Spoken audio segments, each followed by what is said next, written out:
Acharya, Stotha Shat Shishimad, His Divine Grace, A.C. Bhaktivedanta Swami, Srila Prabhupada Ki Jai. Vishnupad Paramahamsa, Parivrajacharya, Stotha Shat Shishimad, His Divine Grace, Srila Bhaktisiddhanta Saraswati Goswami Maharaj, Prabhupada Ki Jai. Ananta Goti Vaishnava Ki Jai. Grantaraj Srimad Bhagavatam Ki Jai.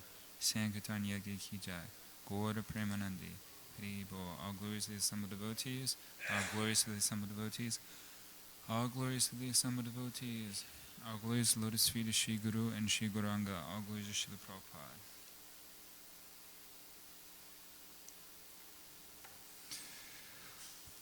Om Namo Bhagavate Vasudevaya. Om Namo Bhagavate Vasudevaya. Om Namo Bhagavate Vasudevaya.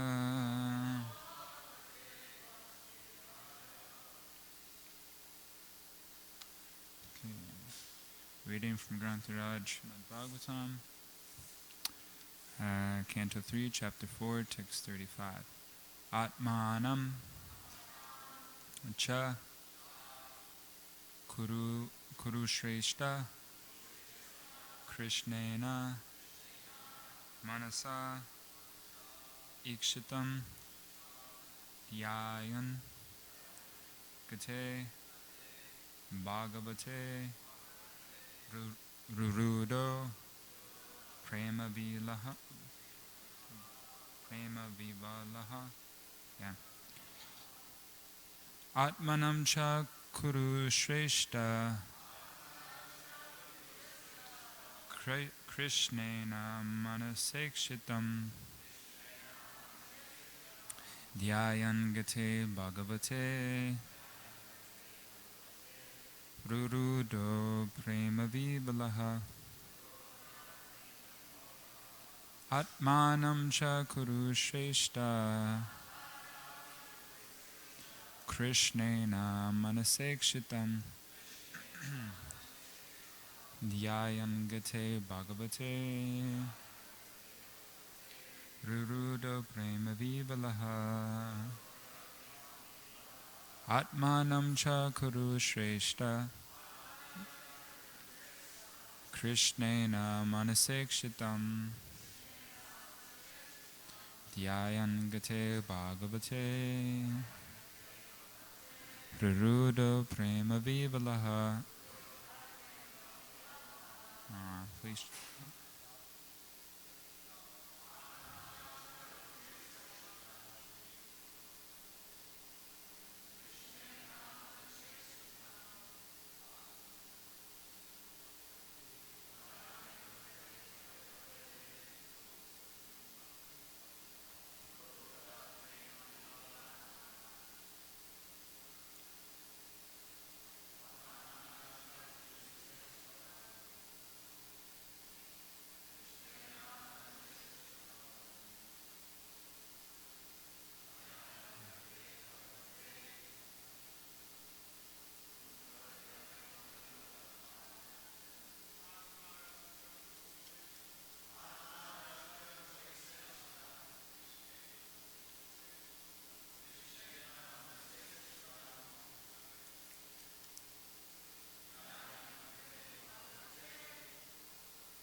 Atmanam himself, Cha also, Kurushreshta, O best amongst the Kurus, Krishnena, by Krishna, Manasa, by the mind, Ikshitam, remembered, Dhyayan, thus thinking of, Gate, having gone, Bhagavate, of the devotee, Ruruda, cried loudly, Prema Vivalaha, overwhelmed by the ecstasy of love.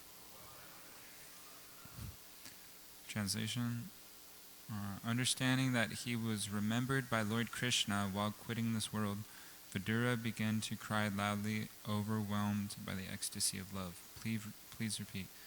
Understanding that he was remembered by Lord Krishna while quitting this world, Vidura began to cry loudly,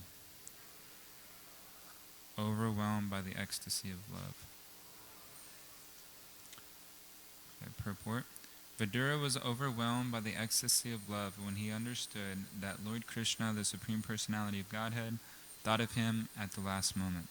Although he thought of himself as insignificant, he was remembered by the Lord by his causeless mercy. Vidura accepted this as a great favor, and thus he cried. This crying is the last word in the progressive path of devotional service. One who can cry for the Lord in love is certainly successful in the line of devotional service. Om Jnanatimindasya Gyananjana Shalakoya Chakshu Unmilitam Mina Tasmai Shri Gurave Namaha. I was born in the darkest ignorance. My spiritual master opened my eyes with the torchlight of knowledge. Offer my humble obeisances unto his lotus feet. While reading this, I felt like the subject matter is like way over my head because it's so deep, and I'm just a neophyte.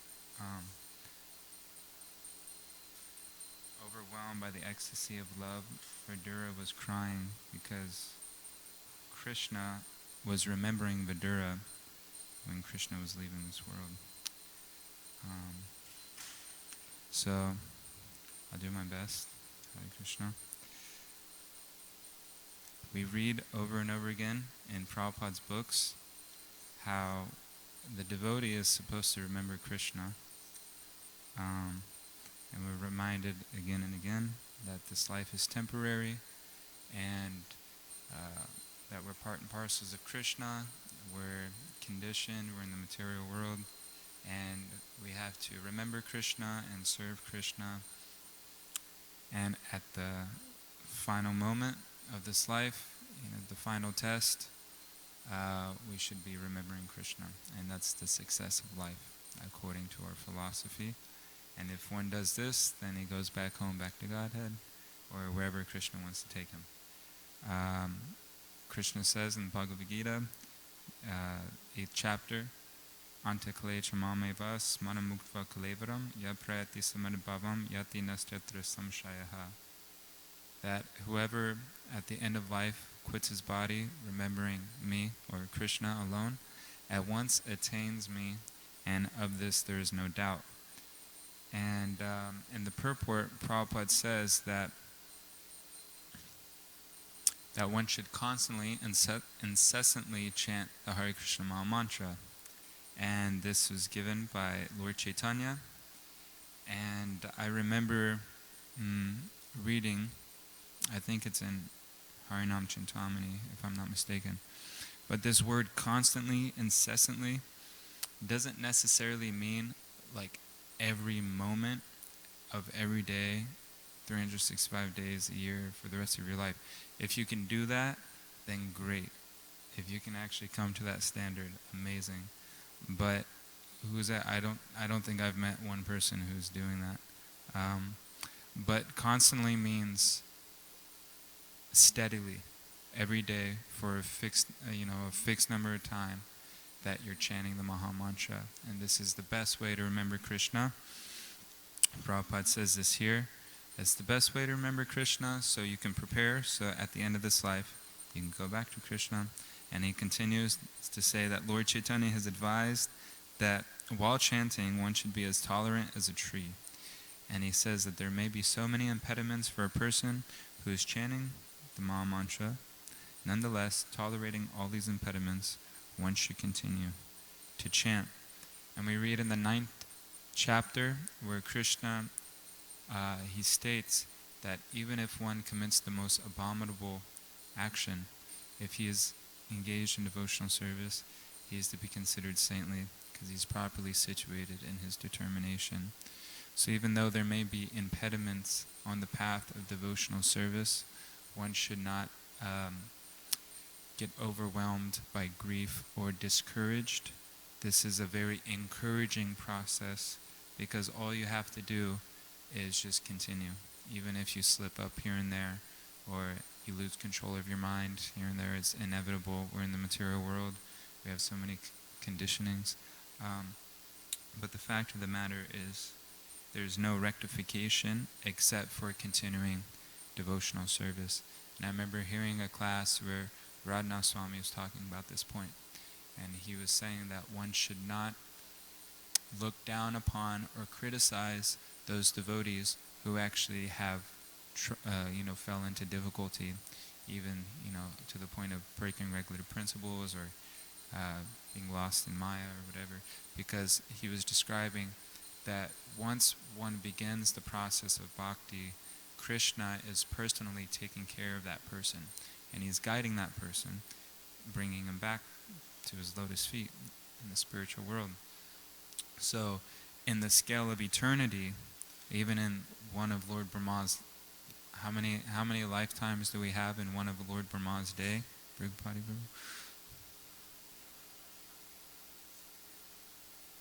So we have around 43 million lives in one day of Lord Brahma.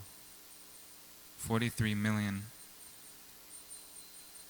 100-year. We have 43 million 100-year lifetimes in a day of Lord Brahma. So just in one day of Lord Brahma, if we're just seeing, basically, we're scratching the surface. We're just seeing the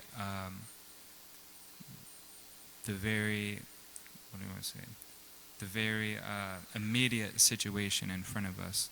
That, okay, this person has been practicing devotional service for 5 or 10 or 20 years, and he slipped and he went back into Maya, and it's like a crazy thing. But actually, in one day of Lord Brahma, Krishna is guiding that individual back to his lotus feet, so it actually might take many lifetimes. So Krishna knows what he's doing. He gives that individual exactly what he needs to help him progress in the path of bhakti, so that eventually he will go back home, back to Godhead. So in this class, Radhanath Swami was saying that one should see from a deeper perspective and understand, okay, maybe that's what that person needs in his life, actually, is to fall down and get kicked around by Maya, so that he actually learns his lesson in a very mature way. So when he does come back to the path of bhakti, he has deeper realization and he doesn't commit the same mistake. And another way we can look at it is, how many times have we had difficulties in previous lives? You may be steady in this life for so many years, but perhaps in your last life or the life before that, you were the one that was struggling and was falling down. So in this way, we should understand that Krishna has his hand guiding every single individual. Tesham satata yuktanam bhajatam priti purvagam. If one even shows an ounce of sincerity, Krishna will reciprocate with that. It says that, if you take one step towards Krishna, Krishna takes 10 steps towards you, something like that. So Krishna actually wants the individual soul back home, back to Godhead, more than the living entity can actually desire. So this is just, I'm just reading this just to show how the devotee should remember Krishna. And in the very next verse, chapter 8, text 6, whatever stated being one remembers when he quits his body, O son of Kunti, that state he will attain without fail. And Prabhupada says that one's thoughts during the course of one's life accumulate to influence one's thoughts at the moment of death. So this life creates one's next life. If in one's present life one lives in the mode of goodness and always thinks of Krishna, it is possible for one to remember Krishna at the end of one's life. So it's not that you could just do anything and everything and then at the last moment you just remember Krishna, but rather the thoughts at the time of death are going to be an accumulation of your activities and your thoughts throughout your life. Just naturally, that's what you're going to think of. So the whole idea is that you saturate yourself in devotional service. And so at the end of life, that's all you remember. And Krishna says in the 15th chapter that the living entity in the material world carries his different conceptions of life from one body to another, as the air carries aromas. Thus he takes one kind of body and again quits it to take another. So there's one instance in the 4th canto, King Puranjana, when it's an allegory.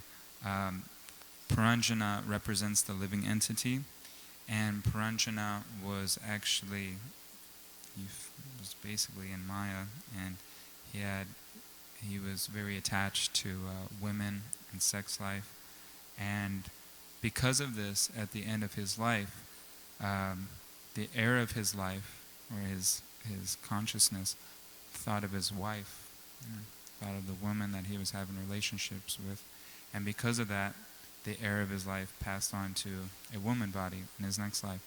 So these stories are meant to constantly remind us and warn us the traps not to fall into. I remember Parameshwar Prabhu was telling me that he has a good friend, a devotee friend, a very nice devotee too, who's solid, who's been practicing in the Grihastha ashram for a couple of decades, and this person got into a car crash, and he thought he was going to die, and he said when he thought that he was going to die, just his thoughts went to, what about my wife and kids? He said that would have been his last thought if death actually came, but fortunately he survived, and I don't even know who he is, but Parameshwar Prabhu told me that. So even on the path of devotional service, there's danger. So this just goes to show how serious we have to be. There's another story I read about a disciple of Bhakti Charu Swami, who's a woman, but she actually remembers her past life. You know about this? She was Prabhupada's disciple, a brahmachari, and this specific brahmachari developed an attachment for an Indian Mataji that was living in the temple, like back in the 70s. And this brahmachari, I forgot how he got hit by a car or something like that, and then took birth as an Indian Mataji. And if you read her story, it's really amazing, because she remembers this, and she did like past research, and she like confirmed it with Bhakti Charu Swami and a couple other devotees. And it's a true story. It's for real. You can read it on the internet. And so in this life, she's not making the same mistake. She has a husband, because that's I think they actually separated. She's like a vanaprastha, as far as I remember.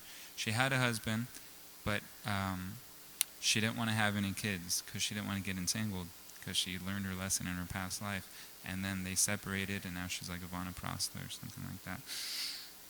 So this is just going to show how we should fix our consciousness on Krishna at the end of life. But what's really amazing in this verse is that Krishna also fixes his consciousness on the devotee when he leaves, basically all the time. Krishna, what else is Krishna thinking about? Krishna's thinking about the love of his devotees and the relationships with the Vrajvasis or the Dwarkavasis or Vaikuntavasis or whatever relationship is there. He's thinking about relationships. And when I was reading this, I was trying to think of what to write or what to say. But I was thinking, okay, why is Vidura so overwhelmed that Krishna is thinking of him. And people are sensitive, not necessarily like emotionally, also that's there too, but I mean like, you could pick up on someone's intentions, like many times, like on a daily basis almost. I can see if someone's sincerely, like what they're saying to me is like coming from a sincere intention, or if they're just kind of like, I could tell if someone's lying a lot of the times, maybe not all the time, but I can pick up on, and I'm sure other people can too. A lot of times, like even when I'm in my room and someone's about to walk in, I know that someone's about to walk in before they even make a noise. Like I could just feel that someone's about to come into the room. So it's like our conscious living entities can like pick up on other conscious living entities. That's just the way of life. It's normal. And even like in book distribution, I can tell if someone's like uncomfortable, or if someone's like really happy to give a donation and take the books. And they don't even have to say anything. It's just their facial expression, or the way they say it, or just even the vibe so there's some sort of like sensitivity radar that the living entity has. So in the same way, if someone is truly interested in your well-being and interested in what you're saying, you can pick up on that also, and it's like a very special feeling. Then when someone actually asks you like, how are you doing, or and they really mean it, it's like it touches the heart. It's very special. Or if someone's like thinking of you when you're not even there, and they see you and hey, I was thinking about you. It just feels good. So naturally, if someone expresses that, and you can actually feel that it's from a pure intention, you want to reciprocate by being a good friend. You want to do the same to them. That's just natural.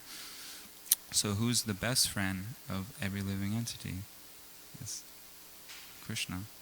And Krishna is always thinking of every living entity, actually, because every living entity inherently is a devotee. Krishna is always trying to inspire the living entities in the material world to come back to him. And in the spiritual world, Krishna is always thinking of every individual. I've heard in a class that, although the spiritual world has so many living entities, there's the trees, there's the birds, there's butterflies and bees and peacocks and cows, and you name it, There's boys, there's old men, there's old women, there's young girls, and every soul has a special relationship with Krishna. And even though Krishna may love certain soul, it seems like, as far as my understanding goes, Krishna may love certain souls, I don't want to say more, but the love between certain souls is more intense. Like we hear, for example, that out of all the rasas, if you just look at them objectively, Madhurya rasa is the most intense. So, Krishna, with those living entities, their relationship is very special. But with all relationships that Krishna has in the spiritual world, it's not that he neglects the bees, or he neglects whatever, the servants. He has a special loving relationship with everyone. And the spiritual world can be compared to like an orchestra, like a orchestra band. When everyone's playing a different instrument, there may be 50 people and they all have different instruments. Like one's playing a violin, one's playing like cymbals or saxophone or whatever. But it's all conducted by, I don't know what the person's called, but there's a guy with a stick, a conductor, yeah. And he's kind of guiding the symphony. And also it's practiced, but every person playing each instrument knows what to do at every moment, and they're guided by the conductor. So in the same way, in the spiritual world, all living entities are meant to enhance Krishna's pastimes, Radha and Krishna's pastimes.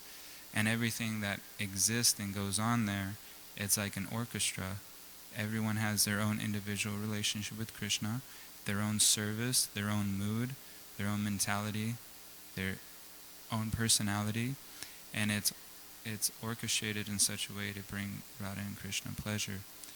I don't know where I was going with that, but that just kind of came out. So, yeah, Krishna's always thinking of every individual, all the bees, everything like that. And we just read from Brihad Bhagavatamrita that when a soul does go back home, back to Godhead, that Krishna is in ecstasy. He's so happy.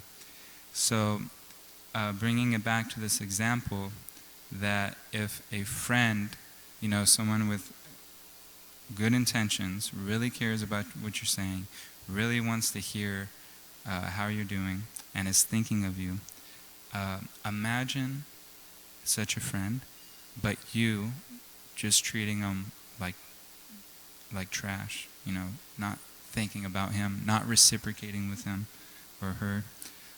Even though repetitively that person is coming to you and trying to express how much they love you and care for you, but you're turning your back on them.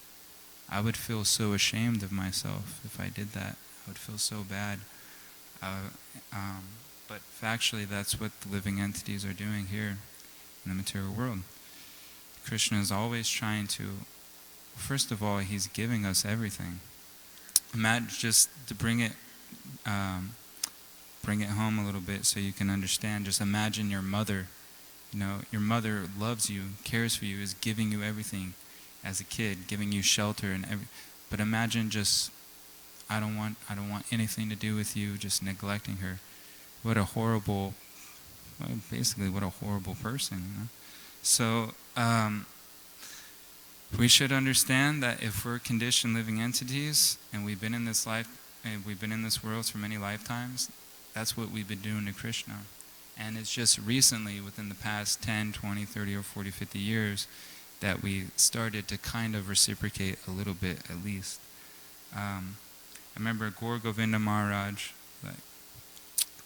he said that if you can't cry for Krishna, you should cry that you can't cry for Krishna. And if you can't cry that you can't cry for Krishna, you should cry that you can't cry that you can't cry for Krishna. And he kept going on like this, like 10 times or something like this.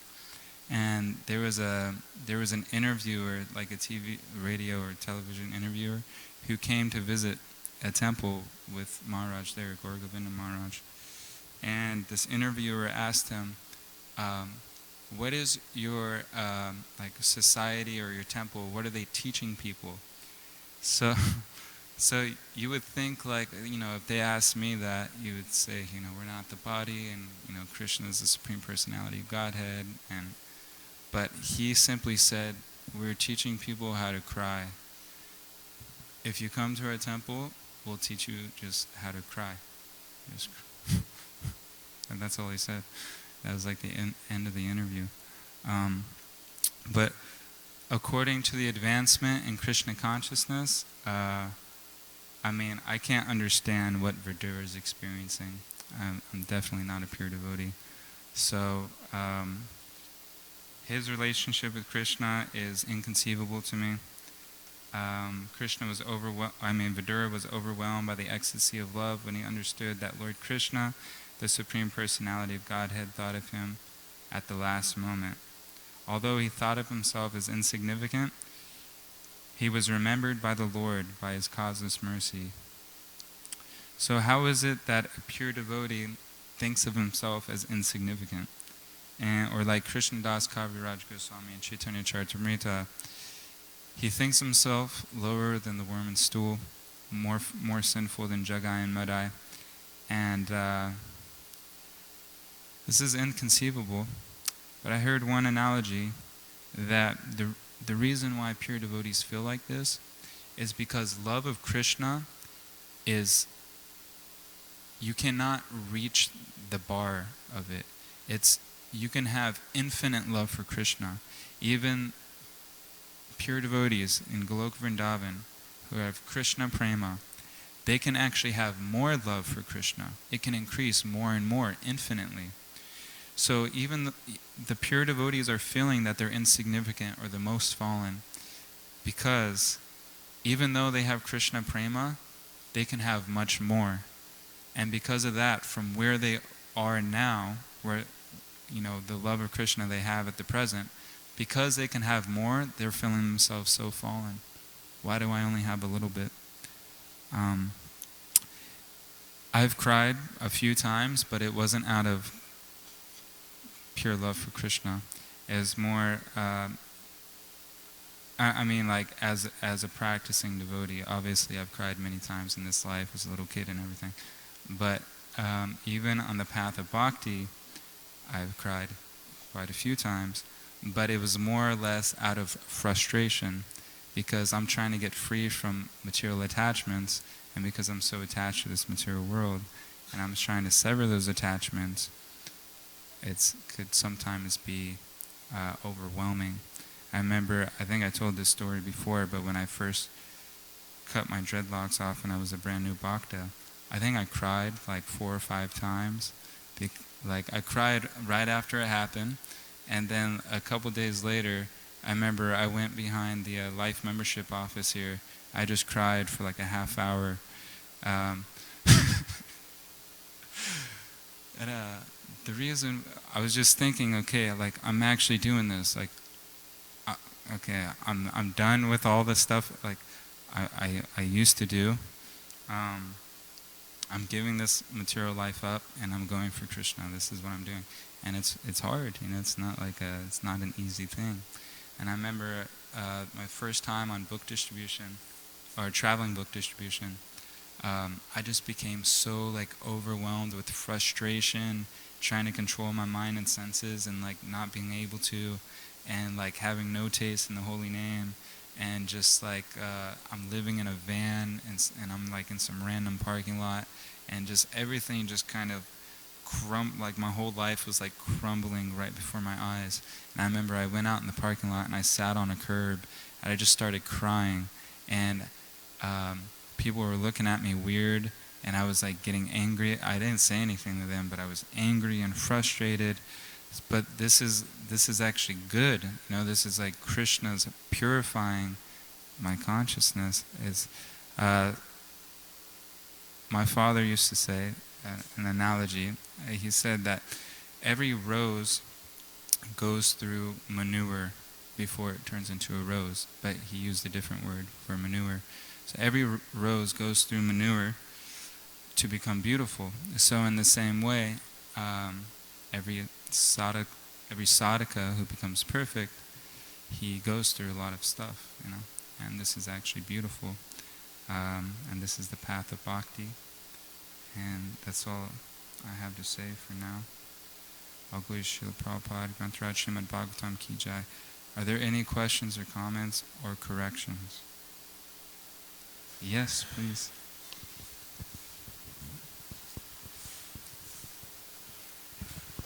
Thank you very much for a very interesting and provoking and insightful class. I feel that we can all learn from a class like this, and it kind of reminded me of that same question that you raised was, why would Vidura, why would he start crying when Krishna calls his name, at the time of disappearance? Why would he? So the reason is very simple. First of all, we have to understand who Vidura is. What is his position? How high, how great, how glorious, how amazing he is. He's not but he doesn't think he's that. He thinks he's next to Krishna. He's like an ant, and that's the way he sees himself, as what he is in relation to Krishna. And when we know that we are so small, we're so insignificant, and we're so worthless, how can such a great, wonderful, amazing, awesome person call my name, next to him?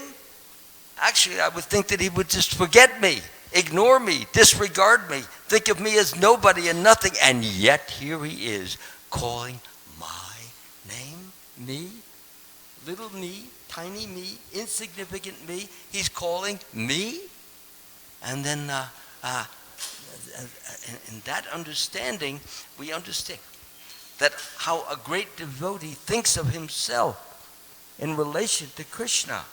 So when we think of ourselves in relation to Krishna, and when Krishna actually exalts us, or glorifies us, or adores us, or claps for us, or says thank you, like he used to sometimes say nice things about the gopis when they would dance, and he would praise their dancing. And so the important point that we have to always be understanding is that we, next to Krishna, are small, low, insignificant, and don't deserve to be praised by him of all people. If anything, we're thinking that, what are my faults? What are the things that I've done wrong? How have I offended you? How I've said things which make you look bad instead of good? How I have not glorified you when I should have, and said glorified myself. So this is the mentality. Remember, Vidura, if my memory serves me correctly, is that he is the Lord of Death. Isn't that his original position, Vidura? Huh? I can't hear you. Yamaraj. Yamaraj. Well, Yamaraj was even given. He was so advanced, but he never thought of himself as that, and he wasn't in his Yamaraj consciousness. He's in that consciousness when he's Yamaraj, and he's given omniscience. He looks at a person and knows their whole life story just by looking, and knows exactly where to send them, and knows how to punish them, how to help them, etc. So Yamaraj is a great person, and that's what makes him so great, that he knows he has so much, and what he has, where did he get it? He got it from Krishna. Therefore, whatever greatness I have, so to speak, whatever exaltation I have, whatever bigness I have, who does that come from? It comes from Krishna. And if all that comes from Krishna, and people are honoring me, applauding me, looking up to me, how can I ever be looked up to by the Lord himself, who gave me all these things? I don't deserve it.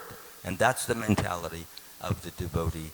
And it's not just an idea or a thought. It's a feeling which is all pervasive through his mentality. I don't deserve it, but Krishna was so kind, so compassionate, so understanding, so affectionate, that he cries for me at the end. So that puts us in our right position. This is a very wonderful verse. We should always think we're nothing next to Krishna. And when somebody praises us, we should never think, that belongs to me. It belongs to Krishna. He gave it to me because he wanted to, just as Arjuna. He gets Arjuna glorified, honored, and looked up to. Why? Because he loves Arjuna, and he likes his devotees to be praised and honored. Similarly, whatever we get honor or glory or celebration, it's because Krishna loves us and shows us that love by making sure that we are given due and just credit. But the devotee himself thinks, no, it comes from Krishna, and he's the one. He doesn't have to run around saying, no, Krishna. You don't have to do that. It's within the heart. This belongs to Krishna. It's not mine. And as long as I continue to remember it belongs to him, I don't get proud. I don't get puffed up. I don't think I'm wonderful. I think I'm always insignificant. And whatever the good is, it comes from Krishna. So that's the main point. We don't like to think of ourselves as insignificant and worthless, because actually, what does that mean? It goes against the grain of why we come into this world, to be a lord, to be big, to be grand, to be amazing, to be magnificent. That's where we come. But by this movement, we learn that's not the purpose. The purpose is to see the greatness of Krishna and to show that greatness by lovingly serve him, lovingly glorify him, lovingly celebrate him. And when we do that, we are doing what is rightful, proper, good, and exalting.